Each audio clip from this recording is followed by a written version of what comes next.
Yo, what is up? It is Tuesday. Kyle's back in the office. Today we're going to talk about a few things. Porsche is selling to people like it's shares. Tesla pulls their full self-driving team, and Ethereum Merge is a success. Total success. People really want to know who I is. Complete and utter success. It does actually blow my mind. I don't know enough to know how much of a success it was, but I know enough to know, wow. It could have been, enough to know it could have been a disaster. Right, exactly. Yeah.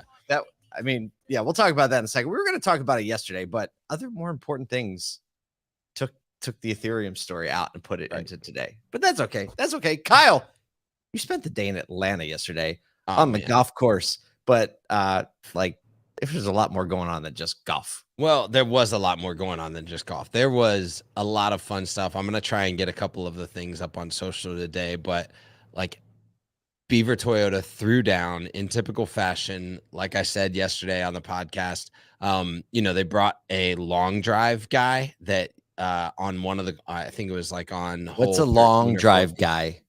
The name is kind of self-explanatory, but it's just like a kind of like you'd bring in a magician, you like bring in a long drive guy just to show you like, look at that long drive. Well, so there's a long drive tour, right? Where these guys, their sticks are like 3 to 4 inches longer than a typical driver, so they can hit longer.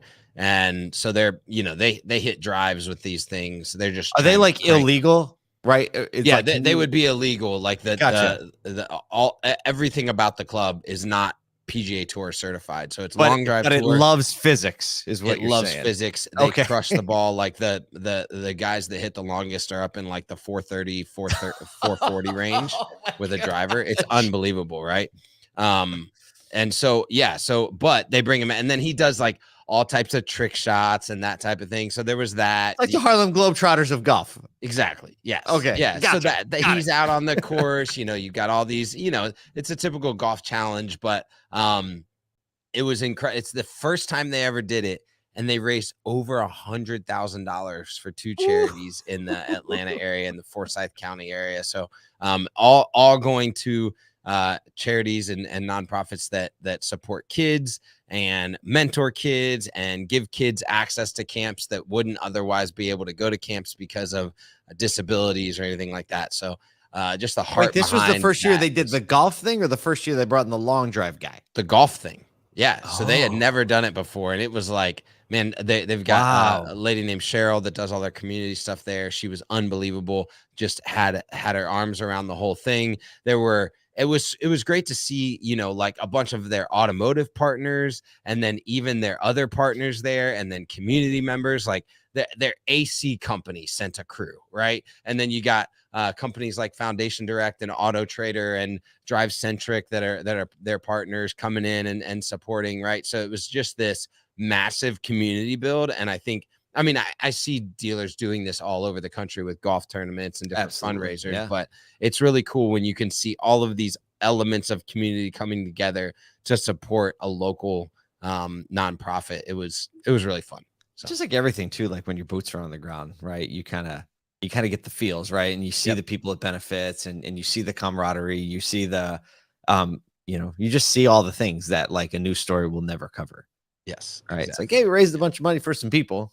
Right. But when you're there, it's like, oh, actually, there's intentionality and there's care and there's, community built around that thing. That's awesome. Exactly. Well, it was really cool that you got to do that and spend some time with some really amazing people. It's funny watching Patrick all of a sudden be noticed over the last 6 to 9 months. Yep. And kind of watch the attention, like kind of move over and be like, who is this? And what are they doing? Right. And you realize like, oh, it's not like every overnight success. Right. Like, no, they started out. You don't get 40 to 50 people to follow you from Florida to Georgia. No, this store started with 150 cars a month, 2.5, 3 years ago. So, and now is selling 600 cars a month. That, that's not an overnight success. It's a lot of intention. It's a lot of community build. It's a lot of care for employees and customers. So, I think, this is just one example of a lot of what's going on across automotive.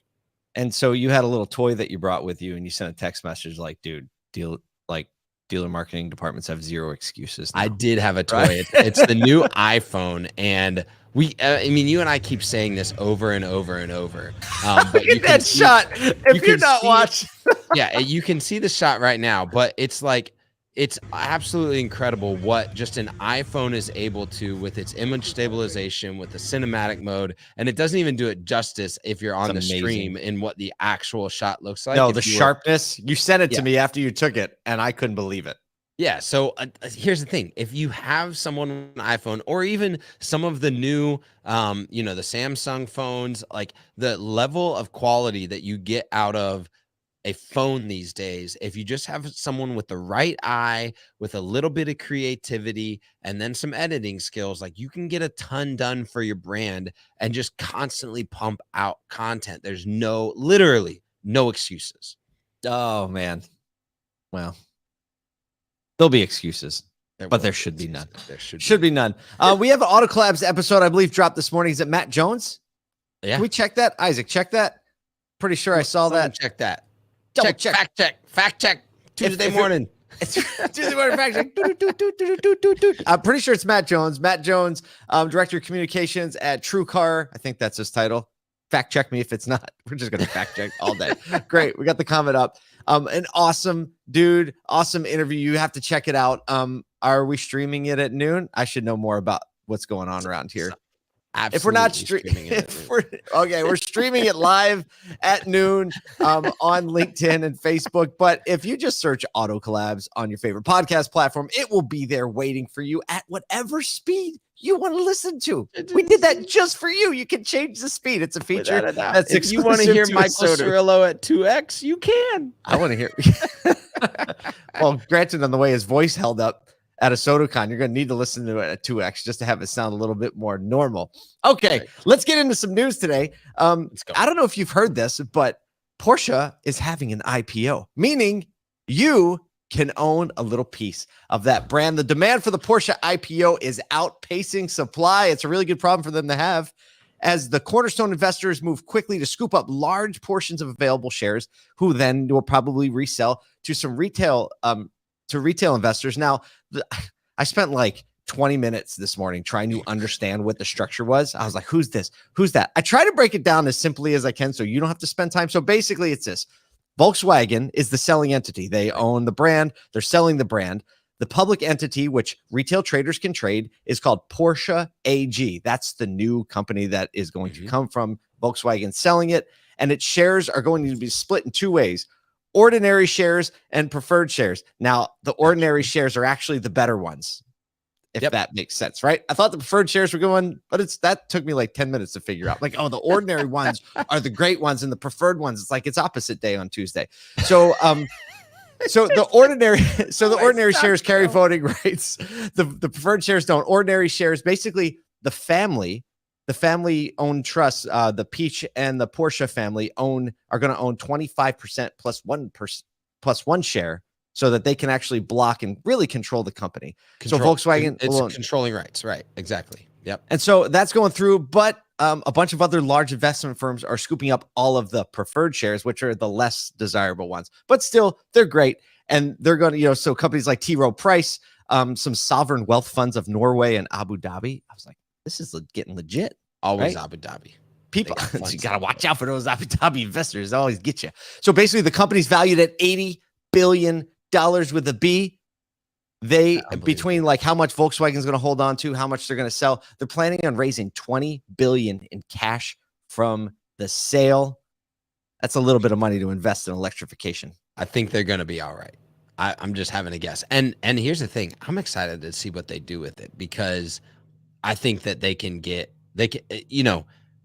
I love that these luxury brands are starting to really, really dive in, because like we've said, especially early on, which we're still in early adopter phase. It doesn't seem like it, because electrification has really been going on for 30, 40 years, but like we're still in an early adoption phase. It's a luxury brand. Like EV is luxury right now. And so players like Porsche have a unique opportunity to lean into that luxury brand and do some hopefully really unique stuff with what they come out with. But I'm guessing this 20 billion is going to go a long way to making sure that they have some really cool tech.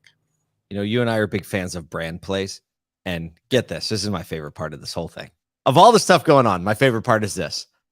They issued 455.5 million preferred shares and 455.5 million ordinary shares that total The 911 million shares. I love that little brand play, a little Easter egg in there. You gotta always love the little brand team was like, I know what we can do. Let's go talk to the finance team. Like, does anybody know anybody over there? They're like, no, they always tell us to stop doing things. Well, let's bring them an idea. They might like this. Right? If you're a marketing director, you know this happens, right? You walk up to the owner, you're like, I got this crazy cool idea. The owner's like, that's awesome. Let's go talk to the controller. The controller's like, dumb. Right. Why? Someone in the finance office was like, you're seriously going to make us split up 911 million. You're going to like, we couldn't do 900. Right. I don't know what happens to the half share, right? Because there's 455 and 1/2 shares. Right. Like there's a great scene in there somewhere, like where the brand guy is like, hey bro, I got like this idea. The guy comes around, turns around, looks down and like, probably, I don't know. There's a thing there. There's a thing there. So if you want to buy some Porsche shares, they trade on European exchanges, Berlin, Dusseldorf, Frankfurt, Hamburg, Hanover, Munich, Stuttgart. You have to go get an account at a European brokerage. Sorry, to all of our, I don't know. Maybe I'm underselling them. Can you do this on like TD Ameritrade or Robinhood or anything like that? No clue. Not a day trader. We're the wrong people to ask about that. We're not investment advice people. We're brand people. 911, go. Right. Speaking of brand people, Stop. Segue. Time. Tesla has recently pulled its autopilot team. That's the team working on full self-driving to help out the Optimus humanoid robot team. Meet an end of month deadline. That's a sentence that if I heard myself read it 10 years ago, 3 years ago, he's like, who are you kidding, man? In 2019, like humanoid robot, only in 2019, right? Right. That is a 2022 headline if we've ever read one. Last night on Twitter, again, another thing 10 years ago, on Twitter, a Tesla owner asked CEO Elon Musk. So this is, again, craziness if you think about it. Just a Tesla owner is asking the world's richest man, right? He's like, not a problem. Pause. About what they're going to do to fix a feature in autopilot. And Elon responds to this, and he's like, "Hey, just by the way, I want to let you know the autopilot team is currently working with the AI humanoid team to hit a deadline." He goes, "Oh, and by the way, we also have an update on Summon and Auto Park coming by the end of the month." Like that conversation just happened. Just a couple things, right? Hey, just so you know, this is what we're working on. We got some end of month deadlines. That's why we're pausing on autopilot. It's not so big of a deal. Back to your Twitter rant. Right. And you hear the toilet flush and Elon goes back to whatever he was doing. So there's basically a deadline at the end of the month for Optimus. They say they're going to have a fully working prototype of this humanoid robot at Tesla AI Day. I think is the first week in October, maybe. And also they appear to have plans to release an updated version of Smart Summon and Auto Park. So if you're not familiar with it, that's where you get your groceries at the grocery store and you click the little button and your car comes out of the parking space and comes and meets you at the front. A whole bunch of problematic things with that, but if they can figure that out, I'm going to be super happy because that is in upstate New York. In upstate New York, dude, that walk is disgusting. 3 months out of the year. Yeah, just tell it to do it when it's snowing. Yeah, right. Well, all your sensors are covered in 6 inches of snow. Yeah. I don't know. Who knows? But in another tweet, because once you get tweeting, right, you're going to keep tweeting. Might as well just go through a thread. Let's go. Musk says the full self-driving beta that they just released, he said the beta looks good. They're going to be extending it to 160,000 owners in the US and Canada. Earlier in the year, he said, hey, we're going to turn this Tesla fleet into, have 1 million, quote unquote, robo taxis by the end of the year. They've appeared to abandon that one.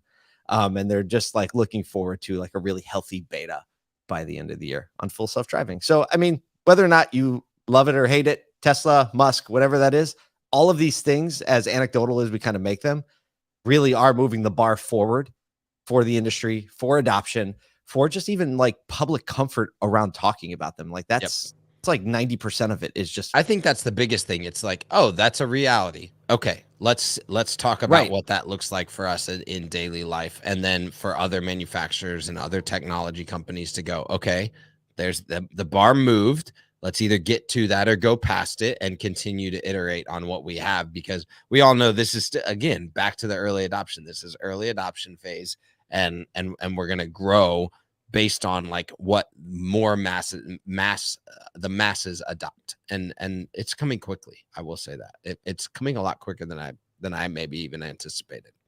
It is going to be interesting to see what happens. We never would have anticipated today, right? 3 years ago, right? Where we are today, how things advanced, and the adoption of electrification, just like anything, the more you talk about, the more it's normalized, the more it's likely to happen, right? Because the less, mental roadblocks in the way, the less physical roadblocks people are willing to put in the path. So, yeah, I think that statement you just made is probably pretty accurate. It's probably going to come faster than we think. Yep. But who knows? Who knows? I was sitting about the metaverse, and basically that's so true, dude. I mean, like, look, I remember when Pokemon Go came out, and everyone's like, "This is it." Right? They just cracked the egg, right? So now it's like a lot of people are going to be all these AR experiences everywhere. The iPhone's able to do it and deploy it well. And guess what? Nah. Well, but you see where that leans, because like what Home Depot and Lowe's have been able to do, practical deployments, right? They've practically deployed it into a space, saying, okay, yep, that was a grand vision. Now let's take that and make it more practical for users on a daily basis. And I think, okay, so maybe robo-taxis is the vision, but let's make it practical for a day-to-day, for a car to drive you somewhere without hitting something. Exactly. Yep. So maybe I was eating my breakfast and like reading the story, and I did kind of for a second, like my mind like went to like, what'd it be like if there was like a humanoid robot in my kitchen right now? Like full on iRobot, right? Bringing me some orange juice or something right now. I was like, that would be really weird. But my next thought was like, somebody will do it and people will get used to it. Yeah, without a doubt. I don't know if I'd ever. What would it be like what would it be like in 2001 if your phone was much more a camera than it was a phone? Yeah, that's a good point. Right. What do you mean it can hear everything? What do you mean it's always listening? What do you mean it can do this and this and this and this? I don't know. We'll see where that goes. But I bet when you and I are old dudes, we're going to really appreciate having humanoid robots around to do stuff for us and cars that drive us where we need to go. I'm looking forward to that. I feel like like we're going to get the best deal out of this, because we've gotten to experience all the now stuff. But then like by the time the conveniences are there, like I want those like Honda super leg exoskeleton legs. Right. So I can still like.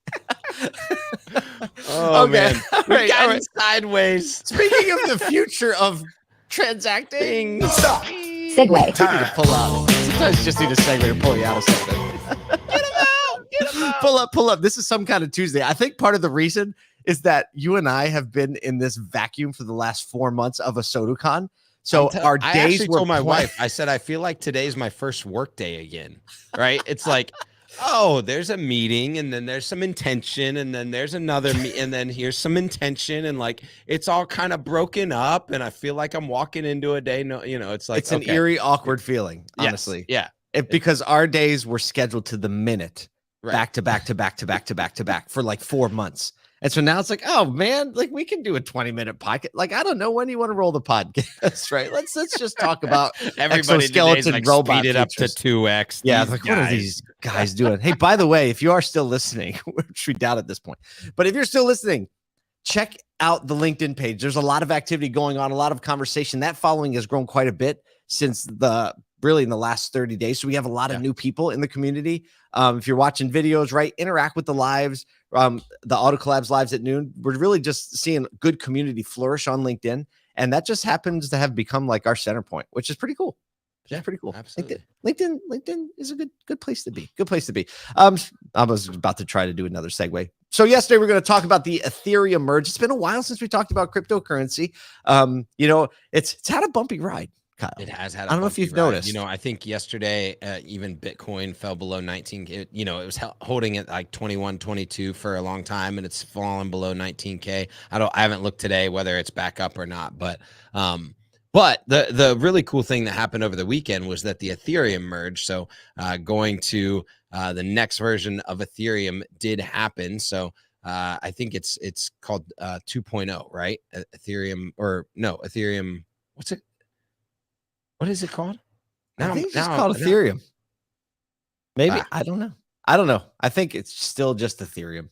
But essentially what happens 2.0. is when everything that happens in cryptocurrency requires a ton of energy, because the processing power to create the chains that secure all of the systems just in like server space and power are vast. We actually ran the story of another Web3 platform, another crypto platform that was reducing transaction debt on energy this summer.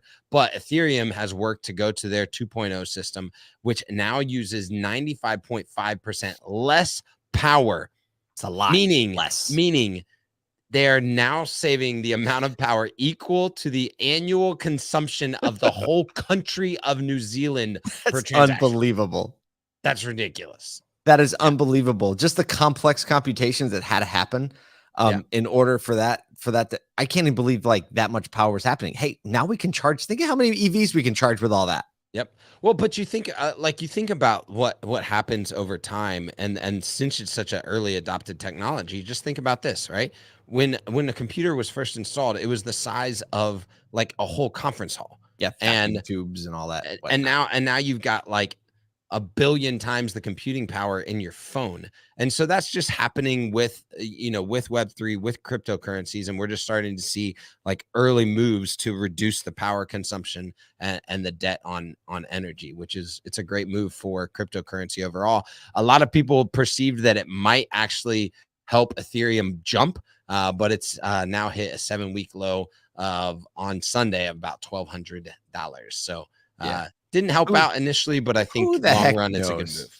Absolutely. I think Web3 applications, right? And an easy way to think about it, like, oh, well, this NFT is just an image. Well, it's like, well, different. Like if you have an image on your computer, that is stored on the internet, or if it's on a website, that's on the internet. The other image is actually on the blockchain, which is a totally different storage box, is a totally different system. And Ethereum actually processes contracts. So it's a lot of if thens. When this happens, it triggers this, it triggers this. So if you think of buying a car, if you think of buying a home, right? Once the title search is done, this happens. Once this is signed off on, this happens, and it's verifiable. It's not going to get lost in the file cabinet. It's on the blockchain forever for everyone else to verify. So there's a lot of utility to cryptocurrency. I know it can be a little confusing. We know that sometimes it's just like, oh, I'm not thinking about that right now. And then some people just were looking to invest money and make a quick buck on it. But the bottom line is Web3 is here to stay. Blockchain is here to stay. How it pans out, what it's worth, we don't know the answers to any of those questions, but we want to keep you at least paying a little bit of attention to it, because especially in service departments, car titles, like this is going to affect the automotive industry in a really positive way. And so as we're going, it's our job to just like put our arms out and try to like just herd this whole industry in the direction of like what culture is doing, what technology is doing broadly, not just outside automotive. So we hope that today you took all of that, you'll have some takeaways, and you'll actually just maybe think of things from a little different perspective as you walk into your stores, walk into your companies. And in the end, the bottom line, how can we use it to serve people?